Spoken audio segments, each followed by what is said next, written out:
जी नमस्ते। आज हमारे आपके बीच चर्चा का विषय है कि एफआईआर यदि दर्ज कराई हो या एफआईआर आपके विरुद्ध दर्ज हो गई हो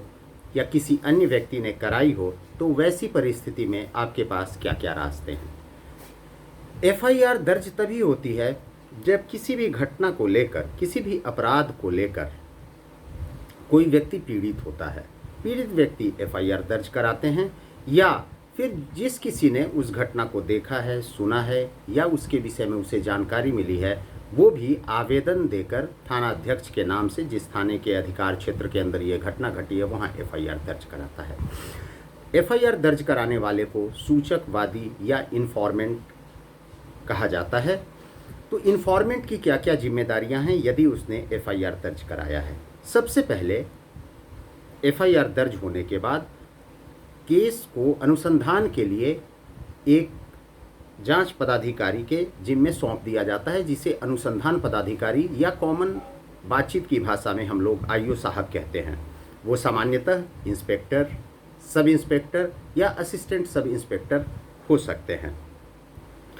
तो यदि मारपीट की घटना है तो आपको ये बताना है कि किन किन व्यक्तियों ने मारपीट की है। आपको अपना पूरा बयान देना है, घटना का समय, घटना की तिथि, घटना किस स्थान पर कारित की गई, वहाँ पर कौन कौन साक्षियों ने उस घटने को देखा, आपने अपना कहाँ इलाज कराया। यदि आप किसी डॉक्टर से सरकारी अस्पताल में इलाज कराए हैं तो उस डॉक्टर का नाम पता, उस अस्पताल का नाम पता आप आईओ साहब को देंगे। वो वहाँ पर जाकर तहकीकात करेंगे, वो वहाँ जाकर अनुसंधान करेंगे, उन डॉक्टर साहब से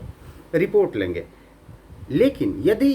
कोई मामला संपत्ति की लूट से जुड़ा हो या संपत्ति के विरुद्ध कोई अपराध कारित किया गया हो, वैसी स्थितियों में उन सारी संपत्तियों का जिक्र आपको करना होगा। आपको बयान में भी कहना होगा और लिखित में भी देना होगा कि अमुक अमुक संपत्तियां चोरी कर ली गई, लूट ली गई, डकैती कर ली गई या किसी ने लेकर उसे रख लिया। इन सब तथ्यों की जानकारी आपको देनी है। यदि मारपीट से संबंधित घटना है तो किसने मारा, किस स्थान पर मारा, कौन कौन लोग मौजूद थे, कौन कौन उस घटने के साक्षी थे, इसकी बात आपको विस्तार से बतानी है। इसके बाद जो भी साक्ष्य आपके पास हों, जो आरोप की पुष्टि करते हों, आपके द्वारा जो भी आरोप लगाए गए हैं उनकी पुष्टि में कोई भी साक्ष्य हो, जैसे मोबाइल फ़ोन हो या फिर सीसीटीवी कैमरा हो जहां पर घटना घटी हो, उन सब का भी जिक्र आपको करना है। जो साक्षीगण जिन्होंने इस घटना को देखा उनके विषय में भी उनका स्पष्ट नाम, पिता का नाम, वो कहाँ के रहने वाले हैं, इन सब का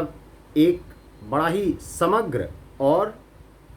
संक्षिप्त विवरण आपको आईओ साहब को देना है। यदि आईओ साहब आपकी बातों को अनसुनी कर दे रहे हैं या वो तहकीकात में, अनुसंधान में दिलचस्पी नहीं ले रहे हैं, वैसी स्थिति में आपके पास एक रास्ता बचता है कि आप वरीय पुलिस पदाधिकारी जैसे कि इंस्पेक्टर साहब,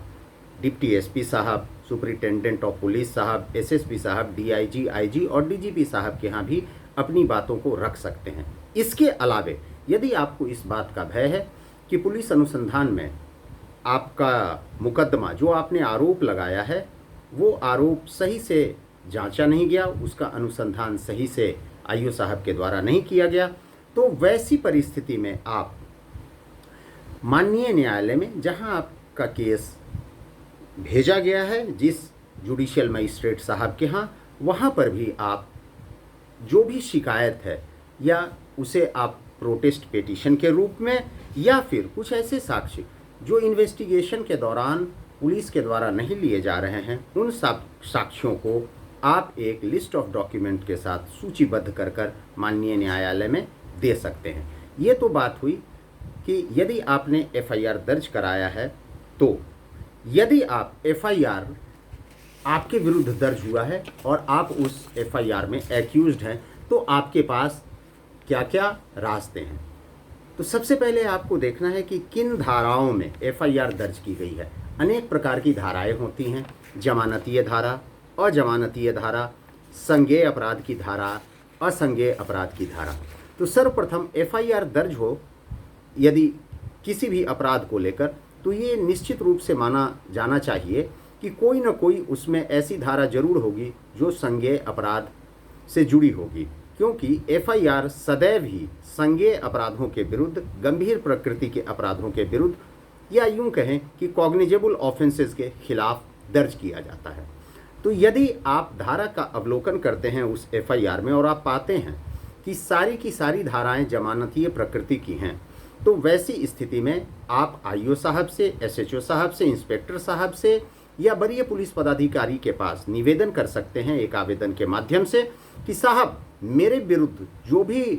अपराध कारित करने का आरोप लगाया गया है उनकी प्रकृति जमानतीय है। तो उसमें पुलिस के जो साहिबान हैं, आपको पुलिस के पदाधिकारीगण आपको जमानत दे सकते हैं या फिर बॉन्ड पर भी आपको छोड़ सकते हैं।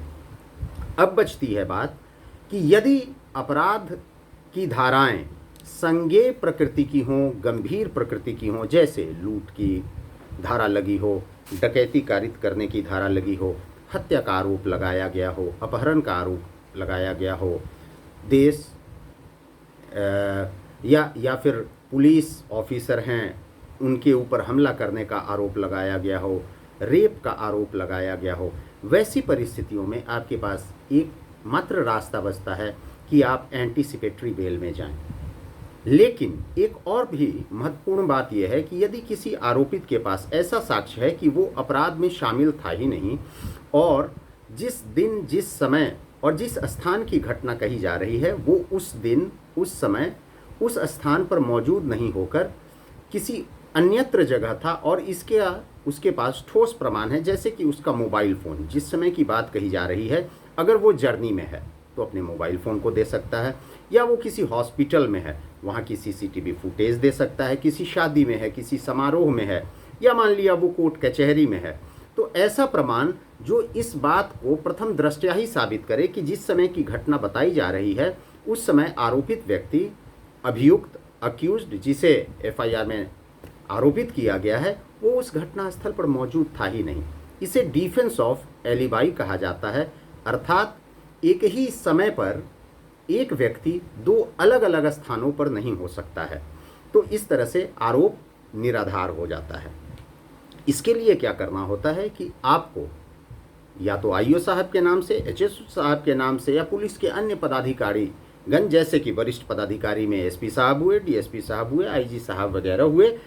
उनके नाम से एक आवेदन देना है। आवेदन देने वाला वो व्यक्ति होगा जो परिवार का सदस्य हो, जिसके विरुद्ध उस एफआईआर में कोई आरोप न लगाया गया हो, या फिर ये एक पब्लिक पिटीशन के रूप में भी हो सकता है। जैसे सामान्यतः कोई घटना गांव में घटी और अमुक व्यक्ति उस दिन था ही नहीं लेकिन उसका भी नाम एफआईआर में दे दिया गया हो, तो वो एक ऐसा पिटीशन लिखे कि जिसमें गांव समाज के बहुत सारे लोग दस्तखत बनाएं उस पिटीशन को पढ़ने के बाद कि हाँ साहब, ये तो घटना स्थल पर उस दिन और उस समय मौजूद ही नहीं था जिस समय की घटना घटित किए जाने की बात कही जा रही है। किसी भी रूप में घबराना नहीं है। अब आती है बात कि यदि एफआईआर बहुत सारी ऐसी धाराओं में हुआ है जिसमें कुछ तो जमानतीय प्रकृति की हैं, कुछ अजमानतीय प्रकृति की हैं, वैसी स्थिति में आपको ये देखना है कि जिन जिन धाराओं में एफआईआर किया गया है क्या उसमें आपकी कोई भूमिका है या नहीं। यदि नहीं है तो भी आवेदन के माध्यम से उन बातों को आप रख सकते हैं वरीय पुलिस पदाधिकारी के समक्ष, या फिर एंटीसिपेटरी बेल माननीय जिला एवं सत्र न्यायाधीश महोदय के यहाँ दायर कर सकते हैं, कोर्ट ऑफ सेशंस में दायर कर सकते हैं। वहाँ से अगर आपको एंटीसिपेटरी बेल अर्थात गिरफ्तारी पूर्व जमानत, अग्रिम जमानत मिल जाती है तो ठीक है, नहीं तो ऑनरेबल हाई कोर्ट में भी आप जाकर अपनी जमानत करा सकते हैं। और जब एक बार आपको जमानत मिल जाती है, आपके ऊपर से गिरफ्तारी का भय समाप्त हो जाता है, तो आप एफआईआर में जो भी आरोप लगाए गए हैं उनको उनका प्रत्युत्तर दे सकते हैं कि साहब ये ईर्ष्या द्वेष, किसी पूर्व की दुश्मनी या कुछ अन्य हित अर्जित करने के उद्देश्य से लगाया गया है, मैं तो इसका दोषी हूँ ही नहीं। धन्यवाद। आपसे प्रार्थना है शेयर करेंगे, सब्सक्राइब करेंगे, कमेंट जरूर करेंगे ताकि मुझ में सुधार हो सके, और यदि आपकी इच्छा हो कि अमुक विषय पर वीडियो बननी चाहिए वो भी निर्देश देंगे, कोशिश करूँगा कि वीडियो बना सकूँ। आपका धन्यवाद। नमस्ते।